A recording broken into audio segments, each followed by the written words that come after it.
Doctor Prabhakar हैं हमारे साथ मुंबई से।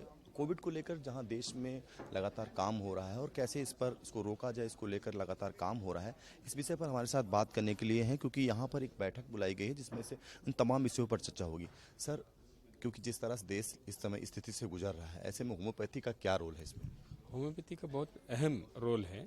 और आपने देखा होगा कि जब पहला वेव हुआ आया था उस वक्त होम्योपैथी के आर्सेनिक एल्बम ने काफ़ी हेल्प किया हुआ था।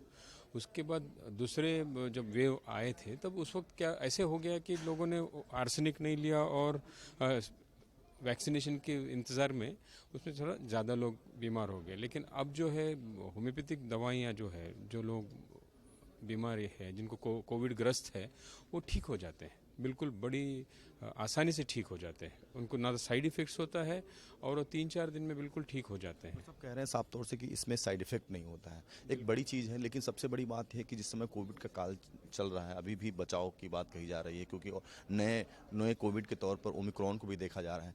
आपको लगता है कौन सी ऐसी दवाई है या क्या ऐसी चीज़ें हैं जिनको आम जीवन में उसको यूज करना चाहिए, प्रयोग करना चाहिए? वैसी कोई दवाई नहीं है कि वो करना गलत होगा।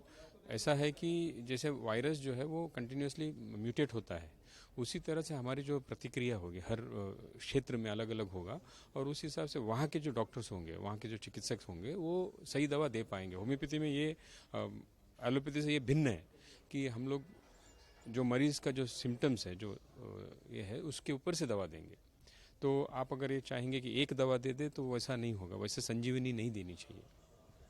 यहाँ पर आज एक महत्वपूर्ण बैठक है, इस विषय पर चर्चा होगी। क्या लगता है क्या चीज़ें हैं, किन भी कौन से ऐसे बिंदु हैं जिन पर चर्चा होगी? यहाँ पर जो होगी, जो हमारे सीनियर डॉक्टर है, डॉक्टर खान सर, वो कुछ दवाइयों के बारे में बताने वाले हैं। और हम लोग जो है आदान प्रदान करने वाले, जो हमने जो सीखा इस सत्र में, अभी ये 1.5 साल के बाद ये पहला सेमिनार है इतने साल के बाद, तो जैसा मिलन होगा और उसमें हमारे एक दूसरे का जो एक्सपीरियंसेस है वो शेयर करने वाले हैं। सर, एक आखिरी सवाल, होम्योपैथी का देश में और अंतर्राष्ट्रीय पटल पर एक बड़ा योगदान है। ऐसे में क्या लगता है क्या ऐसी चीज़ें हैं डॉक्टर साहब, क्या ऐसी चीज़ें हैं जिनको और भी आगे लाने की ज़रूरत है? एक तो आम आदमी के पास जाना चाहिए दवाई, और दूसरी ये ऐसी है कि इसमें रिसर्च और होना है।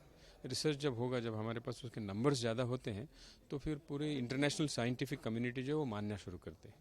और इससे और लोगों में जाना होगा। जैसे कि अभी हर एक क्षेत्र में होम्योपैथिक डिस्पेंसरी हो तो लोगों को आसानी से मिलेगी और उसमें से लोगों का भरोसा उस पर हो जाए। साफ तौर से डॉक्टर साहब का कहना है कि कहीं ना कहीं और भी इसको आम लोगों के, आम पब्लिक तक जाना चाहिए, जिससे कहीं ना कहीं आम लोगों को इससे फायदा हो सके। कैमरा अमरीश के साथ मैं ओम पांडे, जनता टीवी, लखनऊ।